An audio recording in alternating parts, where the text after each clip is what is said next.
Back to Zig the Programming Guide channel. In today's video, I'll be showing you how to reset all settings on your TikTok, right? So you want a new fresh content for ahead, like from start, everything clear, new FYPs and content as well. So do this with me. Open up your TikTok for the first step, and once you open it up, you are going to click on your profile right below your screen, and you'll see those three horizontal line right here.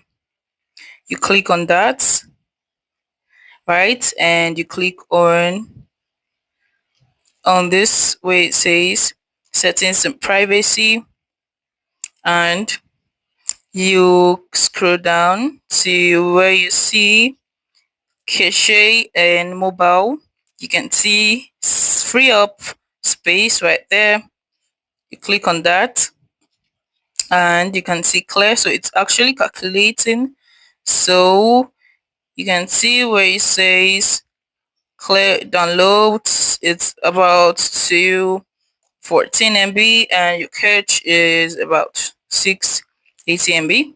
So you can decide to clear it up, and that's actually how to reset everything. So you have to reset your downloads as well. If you find this guide helpful, give this a thumbs up, and you can just subscribe to get more tips like this. Thanks for watching, guys. That's my next video. Bye.